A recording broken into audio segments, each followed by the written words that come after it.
একটু খেলাধুলার পর কাটাতে চাই। দৃঢ় এই উচ্চারণ নগরীতে বাস করা প্রতিটি শিশুর কণ্ঠস্বরেরই প্রতিধ্বনি।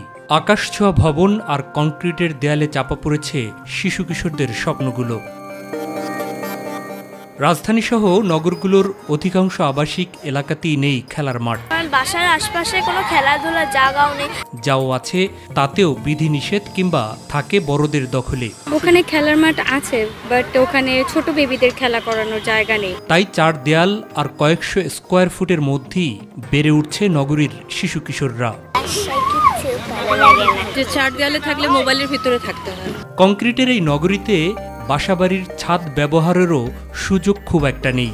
বন্দি অবস্থায় আমাদের বাসায় বলতে গেলে ছাদ নেই। নগরীর অধিকাংশ শিক্ষা প্রতিষ্ঠানেরই নেই খেলার মাঠ কিংবা শিশু কিশোরদের খেলাধুলোর জায়গা। আবার যেসব স্কুলে মাঠ আছে, স্কুল ছুটি হওয়ার সাথে সাথে বের হয়ে যেতে হয় মূল ফটক দিয়ে। ফলে শিক্ষা প্রতিষ্ঠানেও বন্দী আগামী প্রজন্ম। ঘরে কিংবা বাইরে কোথাও নেই মুক্ত পরিবেশে বেড়ে ওঠার সুযোগ। রাজধানীতে শিশু পার্ক বলতে শাহবাগের এই পার্কটি ছিল অতি পরিচিত, কিন্তু প্রায় অর্ধ যুগ থেকে সংস্কার না করে ফেলে রাখায় শিশুদের নিয়ে প্রতিনিয়তই এখানে এসে এখনো ফিরে যাচ্ছেন অনেক অভিভাবক।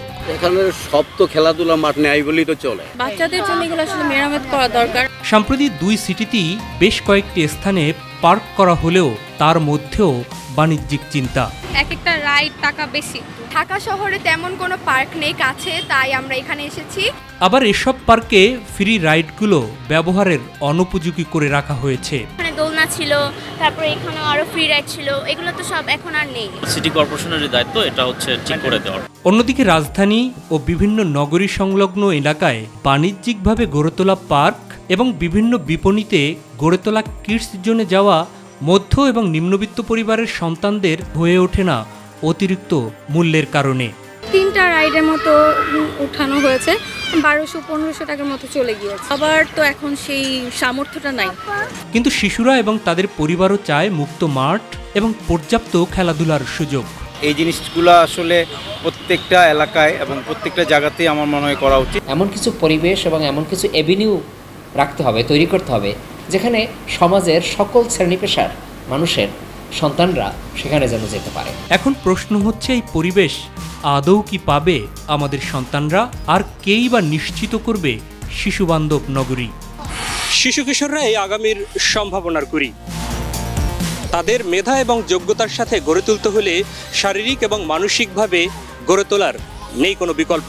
কিন্তু সেখানেই ব্যত্যয় দেখছেন অভিভাবক মহল। মনে রাখতে হবে, একটি শিশু গড়তে হলে করতে হবে যত্ন, আর একটি শিশু গড়লে পরে হবে দেশের রত্ন। মাহবুব সৈকত, মাই টিভি, ঢাকা।